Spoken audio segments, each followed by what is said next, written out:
Morning friends, traveller ইন্দ্রাণীর সাথে নতুন একটি ভিডিওতে আপনাদের স্বাগত। এখন আমরা সকালবেলা চড়ে বসছি নামখানা লোকালে। শিয়ালদা থেকে 7:15 নামখানা লোকাল। এই লোকাল যাবে লক্ষ্মীকান্তপুর কাকদ্বীপ হয়ে নামখানার উদ্দেশ্যে। আমাদের গন্তব্য কাকদ্বীপ। কাকদ্বীপ থেকে গঙ্গাসাগর। সেই কথায় আছে, সব তীর্থ বারবার, গঙ্গাসাগর একবার। গঙ্গাসাগর শুধু তীর্থস্থান নয়, অসম্ভব সুন্দর এখন একটি টুরিস্ট স্পট। একদিকে মন্দির, আরেকদিকে সমুদ্র, তার অসাধারণ মেলবন্ধন ঘটেছে গঙ্গাসাগরে। যারা খুব বেশি হুল্লোড় পছন্দ করে না, সেই সমস্ত মানুষদের জন্য গঙ্গাসাগর একটি আদর্শ ডেস্টিনেশন। খুব বেশি ভিড় ভাট্টা এখানে নেই, শান্ত এরিয়া। সমুদ্র কিন্তু জোয়ারের সময় যথেষ্ট উচ্ছল থাকে। তার সাথে কপিল মুনির আশ্রম, ভারত সেবাশ্রম সংঘ, অসাধারণ এক প্যাকেজ। 2 দিন 3 দিন পরিবারকে নিয়ে কাটিয়ে আসার পক্ষে এক অসাধারণ ডেস্টিনেশন এই গঙ্গাসাগর। আমরা পরবর্তী আমাদের আবার দেখা হবে কাকদ্বীপ স্টেশনে। এখন ট্রেন এগিয়ে চলছে শিয়ালদা ছেড়ে পার্ক সার্কাস স্টেশন ঢুকছে। এরপরে ট্রেন পার্ক সার্কাস থেকে বালিগঞ্জ, লক্ষ্মীকান্তপুর হয়ে যাবে কাকদ্বীপের উদ্দেশ্যে। ধন্যবাদ সবাইকে সকালে আমার সাথে থাকার জন্য। ধন্যবাদ।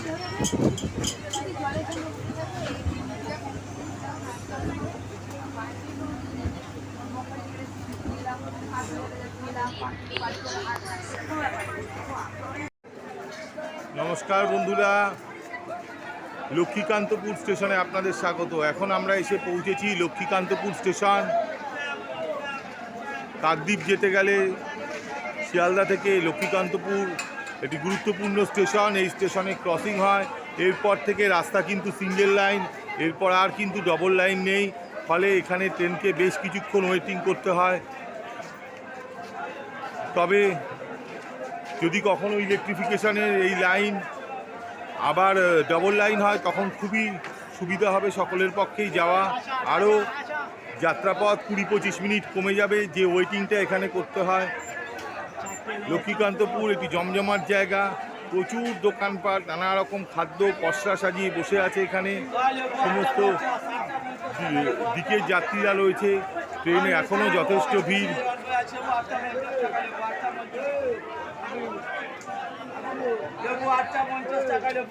বিভিন্ন রকম পরোটা, লেবু, সমস্ত রকম জিনিস, পেয়ারা, এখানে বারুইপুরে স্পেশাল পেয়ারা, সমস্ত কিছু বিক্রি হচ্ছে। ভীষণ ভালো লাগছে লক্ষ্মীকান্তপুর স্টেশনে। এখানে গাড়ি 20 মিনিটের মতন দাঁড়াবে, তারপর আবার উল্টো দিকের গাড়ি আসলে ক্রসিং করে এগিয়ে যাবে। আমাদের আবার দেখা হবে গিয়ে কাকদ্বীপ স্টেশনে।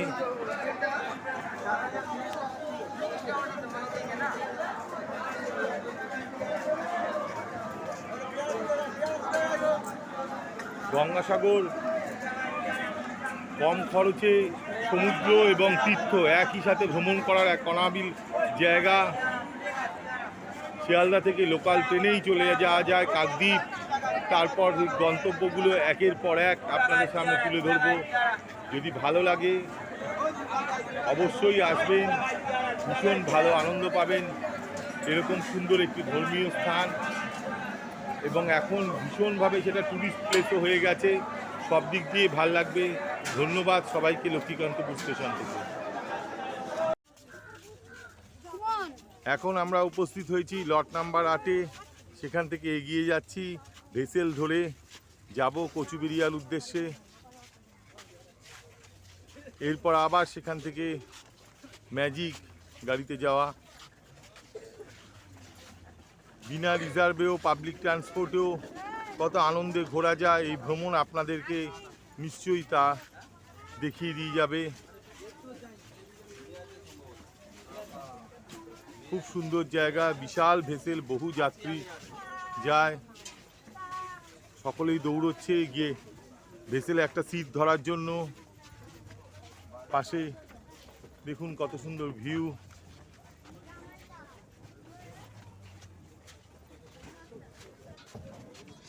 মুড়িগঙ্গা,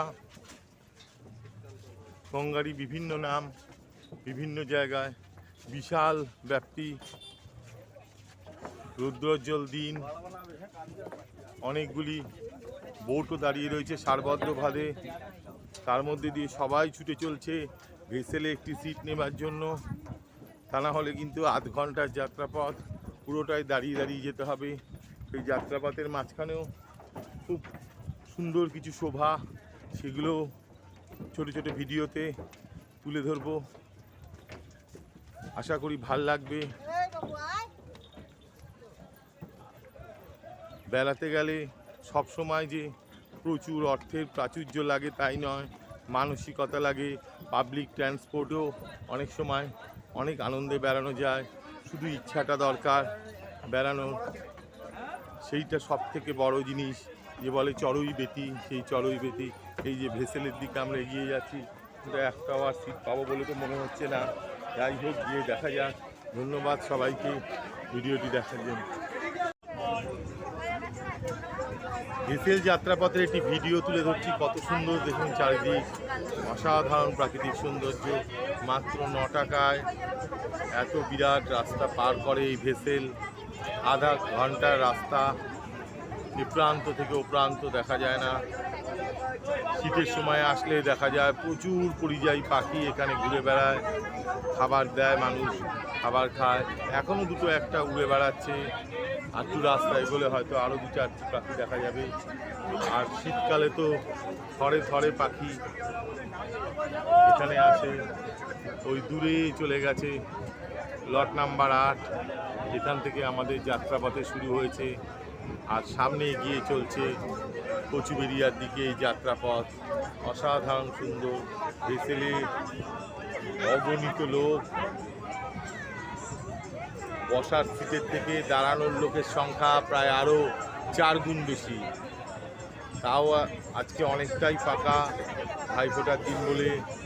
অন্য সময় হলে আরও বেশি ভিড় হয় এই ভেসেলে। অত্যন্ত নিরাপদে এই ভেসেল মানুষকে পৌঁছে দেয়।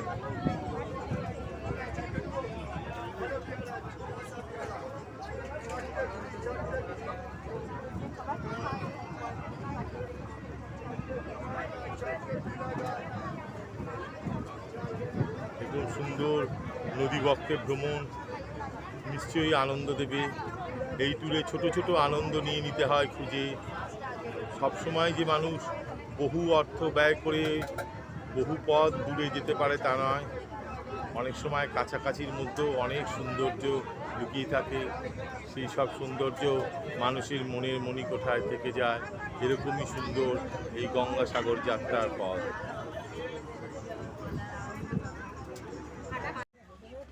নমস্কার বন্ধুরা, এখন আমরা এসে পৌঁছেছি কচুবেড়িয়া ঘাটে। এরপরই গঙ্গাসাগর যাবার অন্তিম যাত্রাপথে শুরু হবে।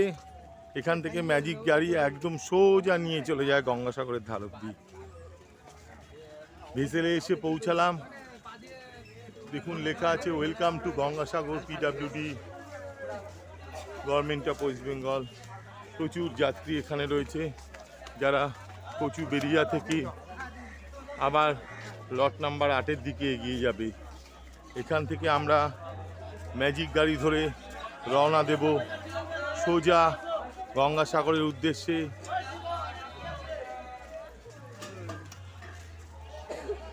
প্রচুর ডাব এখান থেকেই বিক্রি শুরু হয়ে গেছে।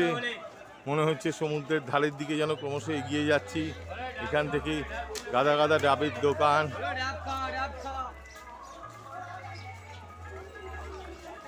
জমজমাট জায়গায় কচুবেড়িয়া, প্রচুর হোটেল রয়েছে, খাবার হোটেল, কোনো অসুবিধা নেই। এই প্রসঙ্গে বলে রাখি, কাকদ্বীপেও এসে কখনো থাকতে পারেন যদি ইচ্ছা হয়। ভারত সেবাশ্রম সংঘ আরও 2-4টি থাকার জায়গা রয়েছে। খুব সুন্দর সুন্দর জায়গা রয়েছে প্রকৃতির কোলে, সবুজের কোলে। একদিন কাকদ্বীপও ঘুরে নিতে পারেন এই যাত্রাপথের মধ্যে, যদি হাতে সময় অতিরিক্ত থাকে। নমস্কার বন্ধুরা, আমরা এসে গেছি কচুবেড়িয়া বাস স্ট্যান্ডে। এখান থেকে গঙ্গাসাগর হেঁটে বা প্রচুর টোটো যাচ্ছে, তাতে 2 কিলোমিটারের মতন রাস্তা। এখন ঠান্ডার দিন, বহু মানুষ হেঁটেই চলে যাচ্ছে। এই দিক দিয়েও কপিলমুনি আশ্রমে যাওয়া যায়, রাস্তাটা দেখিয়ে দিচ্ছি। এটা রোড নাম্বার 3, এখান দিয়েও কপিলমুনি টেম্পল যাওয়া যাচ্ছে দেখছে সমস্ত। এই রাস্তা সোজা চলে গেছে একেবারে সমুদ্রের ধারে, বহু লোক টোটোয় করে যাচ্ছে। এখান থেকেই শুরু হয়ে যাচ্ছে বিভিন্ন ধর্মশালা। স্বর্গ আশ্রম বলে একটি অত্যন্ত নাম করা ধর্মশালা এখানে রয়েছে। আরও 2 কিলোমিটার মতন গেলে গঙ্গাসাগর, পুণ্যভূমি, তীর্থভূমি, তার সাথে সাথে অসাধারণ প্রাকৃতিক শোভা, সমুদ্র, সমস্ত কিছু পাবেন। অনেক খরচ করে দীঘা বা অন্য জায়গায় যাওয়ার থেকে এখানে এসে দেখুন অপার শান্তি অনুভব করবেন এবং সমুদ্র স্নান মজা সবই পাবেন। তার সাথে বাড়তি পাওনা একটা শান্তিপূর্ণ জীবন এবং পুণ্য লাভ।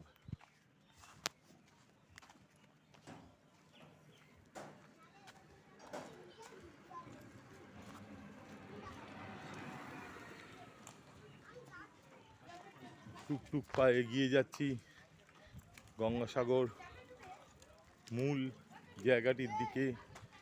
এখান থেকে খুব বেশি দূরে রাস্তা নয়। কলকাতা থেকে সকাল 7টা নাগাদ আমরা রওনা হয়ে মাত্র 5 ঘন্টায় এসে পৌঁছে গেলাম এখানে। কাজে বিরাট সময় লাগে না। আগে থেকে টিকিট বুকিং, কোনো কিছুর ঝামেলা নেই, হোটেল বুকিং কিছুর ঝামেলা নেই। একবার এসে ঘুরে যাবেন এই গঙ্গাসাগরে, আনন্দ তো পাবেনই। বাচ্চাদের নিয়ে আসলে তারাও আনন্দ পাবে। অত ভিড় ভাট্টা নেই সমুদ্রের ধারে, অত ভিড় নেই। নিরিবিলিতে হাঁটুন, প্রকৃতিকে অনুভব করুন আর ঘুরে বেড়ান। আর বাড়তি পাওনার মধ্যে রয়েছে অবশ্যই পুণ্য লাভ গঙ্গাসাগরের। এখানে গঙ্গাসাগর শ্রী নিগমানন্দ আশ্রম, তার সামনে আমরা এসে গেছি। আর কিছু দূর গেলেই ভারত সেবাশ্রম সংঘ, সেখান দিয়েও কপিলমুনির আশ্রমে আবার চলে যাবার একটি পথ চলে গেছে, যেটি মূল পথ কপিলমুনি আশ্রমে যাওয়া। এবং বিভিন্ন স্থান টাইপের ধর্মশালা রয়েছে, এখানে থাকতেও পারেন, থাকারও ব্যবস্থা আছে।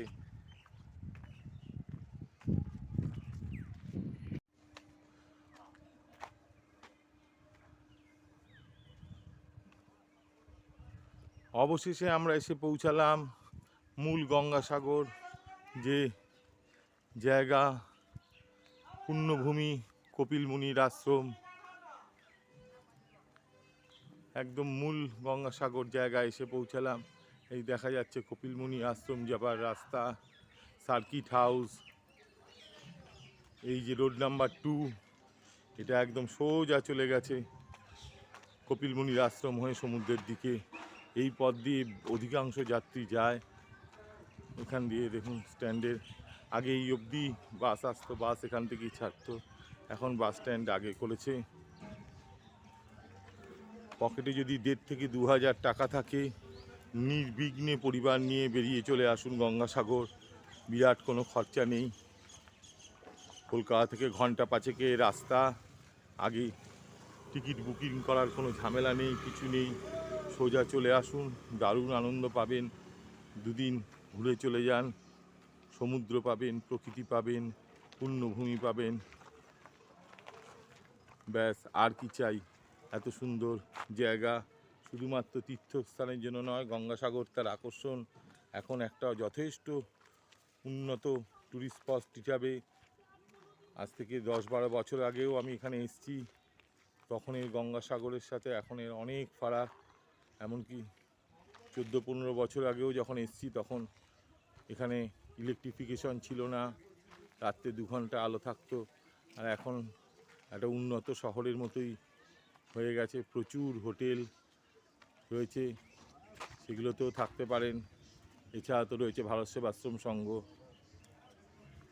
অবশ্যই আসবেন, দেখবেন বাংলার এই চিরাচরিত তীর্থভূমিকে। ভারত সেবাশ্রম সংঘে ভিতরের ভিউটা আপনাদের দেখাচ্ছি। কত সুন্দর পরিবেশ, চারিদিকে সবুজে সবুজ, অসাধারণ। চারিদিকে লোকে কত খরচা করে দূরে দূরান্তে যায়, 1,500 2,000 টাকা খরচা করে বড় বড় ন্যাচারাল বিউটির জায়গাতে ঘুরতে, প্রাকৃতিক পরিবেশে থাকার জন্য হাজার হাজার টাকা খরচা করে। আর এখানে সামান্য 300 400 500 টাকায় পরিবারের 3 জন 4 জন 5 জন 6 জন নিয়েও আপনি দিব্যি ঘরে পেয়ে যাবেন। এত সুন্দর প্রাকৃতিক পরিবেশ, একদিকে পুকুর, গাছপালা, সবুজে সবুজ। এই সমস্ত ক্ষেতের মধ্যে যে সবজি, এই সবজি রান্নার কাজে ব্যবহৃত হয়, এবং রান্নার কাজে ব্যবহার করা হয় একদম পিওরলি সানফ্লাওয়ার অয়েল। যে যে সূর্যমুখী চাষ এখানের জমিতে হয়, সেই সূর্যমুখীর থেকে যে তেল হয়, সেই তেলে রান্না করা হয়। ফলে এখানকার যে প্রসাদ, তার স্বাদ অসাধারণ। সকালবেলা 8:30 9টার মধ্যে কুপন কেটে নিলে ভোগ প্রসাদও পেয়ে যেতে পারবেন। খুবই সাধারণ খরচে এখানে আপনি থাকতে পারবেন। যেখানে একটা হোটেলে যে কোনো জায়গায় গেলে 800 1000 টাকা কিছুই নয়, সেইখানে ভারত সেবাশ্রম আজও সামান্য পয়সা 300 400 500 টাকাতে একটা রুমে 3 জন 4 জন 5 জন 6 জন অবধি থাকছে। ভেবে দেখুন যে পার হেড কস্টিং কত করে পড়ছে। এত সুন্দর পরিবেশ, এই সবুজের মাঝে নিজেকে নতুনভাবে আবার আবিষ্কার করতে পারবেন। দামি দামি হোটেলে তো বহু থেকে দেখেছেন, একবার থেকে দেখুন এই ধরনের হিন্দু পবিত্র তীর্থস্থানগুলোতে, যেখানে এই রকম ধার্মিক পরিবেশে থাকা যায়। দেখবেন মনে এক অপার শান্তি অনুভব করবেন। সামনে এগিয়ে গিয়ে ভারত সেবাশ্রমের সামনের দিকগুলো আপনাদের তুলে দেখাচ্ছি। মূল মন্দির সব কিছুই দেখতে পাবেন সেখানে।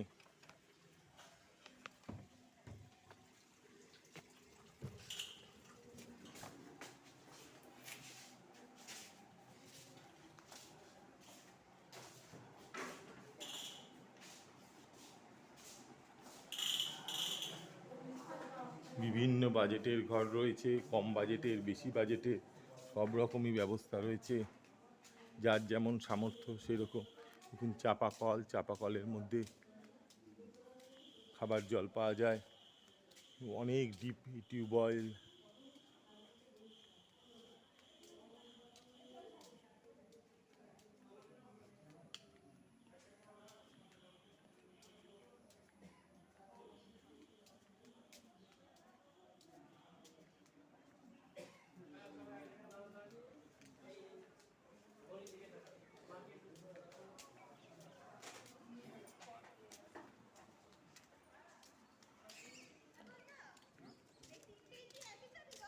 হ্যাঁ যাও হ্যাঁ হ্যাঁ না কার্ডে আগে দেখি। এখন আমরা এগিয়ে যাচ্ছি মূল মন্দিরের দিকে। এই ভারত সেবাশ্রমের মূল মন্দির, অসংখ্য পাশে ছোট ছোট ঘর, যেখানে অনেক কম খরচে হোটেলের থেকে থাকার ব্যবস্থা রয়েছে, অথচ অপার শান্তি অনুভব করবেন এখানে থেকে। একদিকে সবুজ, তার সাথে মহারাজদের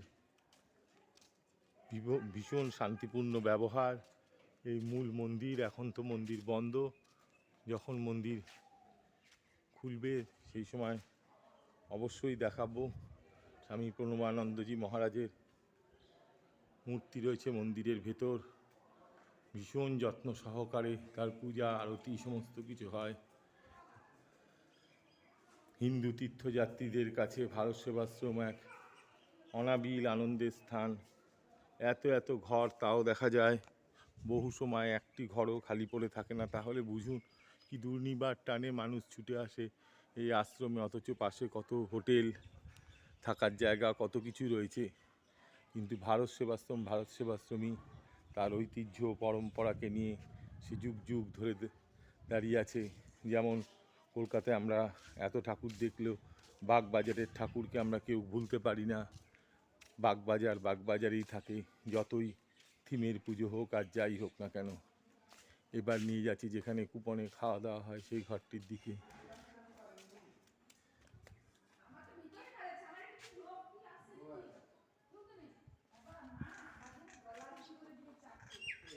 এই যে ঘরটি দেখছেন, এখানেই খাওয়া দাওয়ার ব্যবস্থা হয়, ভোগ প্রসাদ এখানে পাওয়া যায়।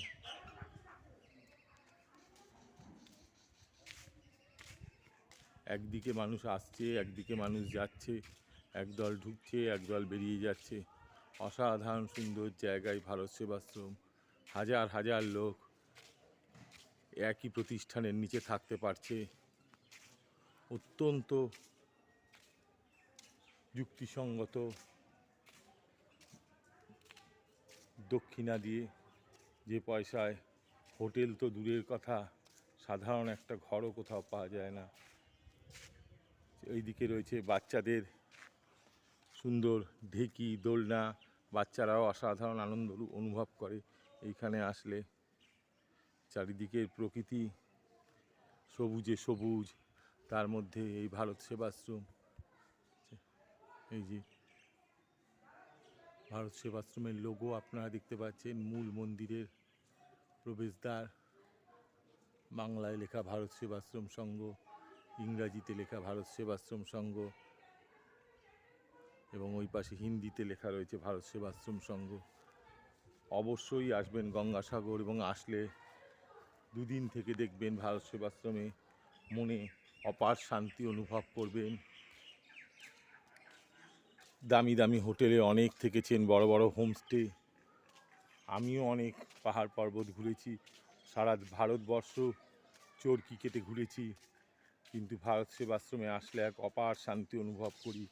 সে এইখানেই হোক বা অন্য কোনো জায়গার ভারত সেবাশ্রমই হোক, তবে আকারে এবং লোকসংখ্যা থাকার নিরিখে এই ভারত সেবাশ্রম অতুলনীয়।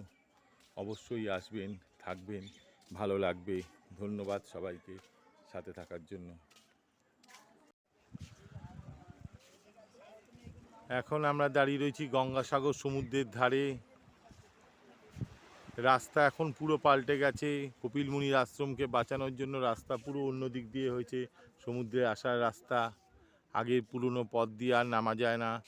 বাচ্চারা খেলছে, বালি নিয়ে খেলছে, তার মধ্যেই আনন্দ উপভোগ করছে, অলস ভঙ্গিতে সময় কাটে। মানে বিভিন্ন পুরোহিতরা ধর্মাচরণ করাচ্ছেন, লোকজন রয়েছে অল্প অল্প, কিন্তু তারাও যথেষ্ট আনন্দ উপভোগ করছে এই সমুদ্রের ধারে। দূরে দূরে মানুষ জলের মধ্যে জীবিকা নির্বাহের টানে, কেউ মিন সংগ্রহ করছে, কেউ বা লোকের ছুঁড়ে যাওয়া পয়সা সেগুলো তুলতে ব্যস্ত। ঘন্টা ঘন্টা এদের জলের মধ্যে কাটাতে লাগে সামান্য কিছু পয়সার রোজগারের আশায়। ভীষণ সুন্দর শান্ত প্রকৃতি, অলস ভঙ্গিতে ঘন্টা ঘন্টা হেঁটে যাওয়া যায়। সমুদ্র স্নান আমরাও করলাম, খুবই ভাল লেগেছে, কিন্তু তার থেকেও ভাল লাগে অলস ভঙ্গিতে ঘন্টা ঘন্টা এই প্রাকৃতিক পরিবেশের সাক্ষী হয়ে হাঁটতে। সুন্দর অক্সিজেন নেয়ার একটা অনবদ্য জায়গা হলো এই গঙ্গাসাগর। দূরে দূরে ডিঙি নৌকা বাঁধা, ডিঙি নৌকাগুলি, জেলে নৌকা, এগুলি সব দাঁড়িয়ে রয়েছে। সকালবেলায় আবার বেরিয়ে যাবে বা রাত্রিবেলা বেরিয়ে যাবে মাছ সংগ্রহের উদ্দেশ্যে। বহু দূরে একটি জাহাজ দেখা যাচ্ছে, এগিয়ে আসছে জাহাজটি। খুব সুন্দর দৃশ্যপট চারিদিকে। আস্তে আস্তে ঢেউ বাড়ছে, এখন কিন্তু ঢেউ শুরু হচ্ছে। ঢেউ কিন্তু আগের মতন আর নেই, আস্তে আস্তে ঢেউ বাড়বে। সন্ধ্যা যত হবে ঢেউয়ের জোর তত কিন্তু বাড়বে। রাত্রি 9টা-10টার সময় আসলে প্রবল ঢেউ কিন্তু আছড়ে পড়ে। সকালবেলাও ঢেউ থাকে, সকাল 9টা-10টার সময়ও জোয়ার থাকে। দিনে দুবার জোয়ার, দুবার ভাটা হয়। সেই জন্য এই 4টে-5টার পর থেকে জোয়ার আসবে, থাকবে অনেক রাত অবধি। আবার সকালবেলায় 9টা-10টার সময় জোয়ার আসবে, আবার চলবে বেলা 11টা-12টা অবধি, বা অনেক সময় আরও আগেও আসে। প্রতিদিনই আধ ঘন্টা করে টাইম পরিবর্তন হয় জোয়ার ভাটার। দূরে দেখা যাচ্ছে হাওয়া কল, এই হাওয়া কলের মাধ্যমে আগে বিদ্যুৎ উৎপাদন হতো, যে বিদ্যুতে মাত্র 2 ঘন্টা এখানকার মানুষ সন্ধ্যাবেলায় ইলেকট্রিক পেত। আজকে দিন বদলে গেছে, মানুষ 24 ঘন্টা ইলেকট্রিসিটি পাচ্ছে। একটা সময় মোবাইলের টাওয়ারও ভালো ধরতো না, নেট ধরতো না, এখন সমুদ্রের ধারেও নেট অনবদ্য। অবশ্যই আসবেন এই প্রাকৃতিক রূপের সাক্ষী হতে, ছোট ছোট বাচ্চাদের নিয়ে আসবেন, তারাও ভীষণ আনন্দ উপভোগ করবে। খুব ভয়ের জায়গা নয়, এই সমুদ্র একেবারে উথাল পাতাল অবস্থা সেরকম নয়, ফলে বাচ্চাদের কাছে একটু তুলনামূলক শান্ত সমুদ্র স্নান করার পক্ষে আদর্শ পটভূমি হয়ে উঠবে।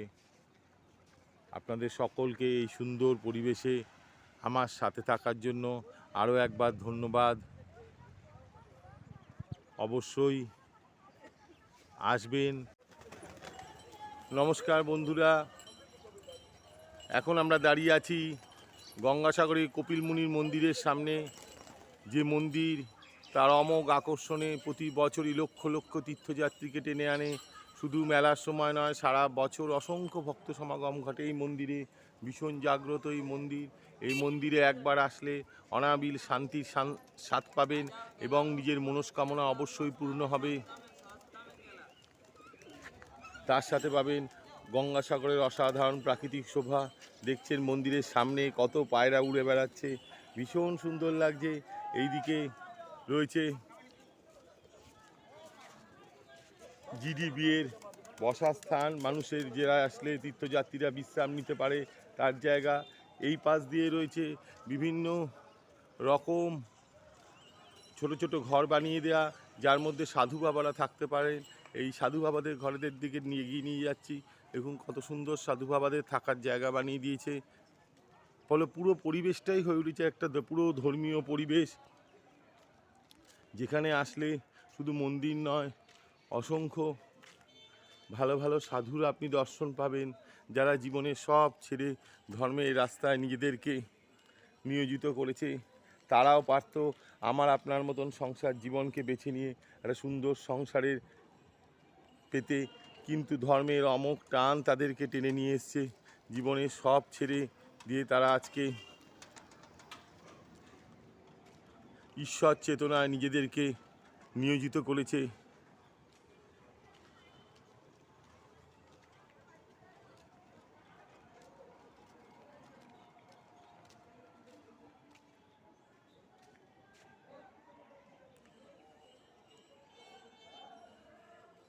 এবার আমরা ধীরে ধীরে এগিয়ে যাব মূল মন্দিরের গেটের দিকে। গেটের সামনে দিয়ে প্রবেশ করব। যতটুকু পারবো জীবন্তভাবে এই মন্দিরকে আপনাদের সামনে উপস্থাপনা করতে চেষ্টা করব।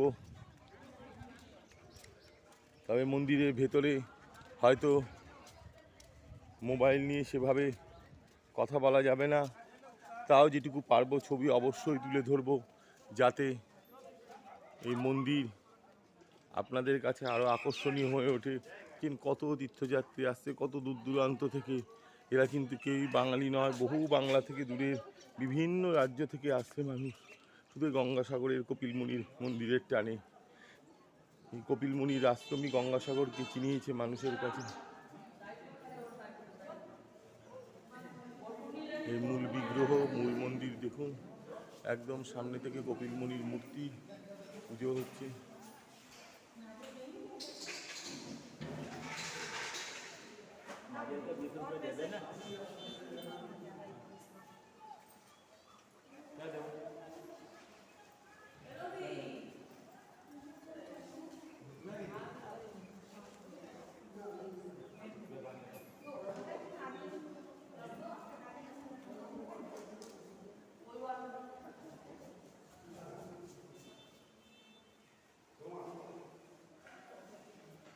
একটির পর একটি বিগ্রহ, সবই বিগ্রহের ছবি।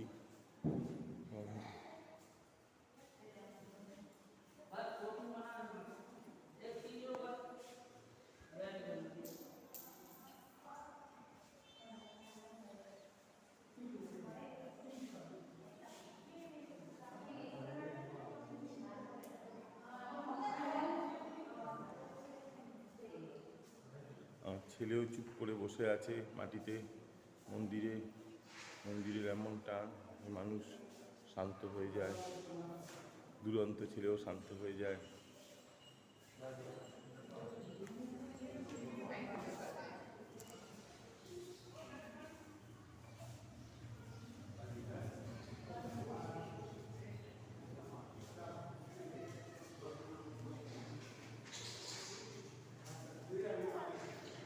বেশিক্ষণ ভেতরে রাখলাম না, কারণ ভেতরে ছবি তোলা নিষেধ।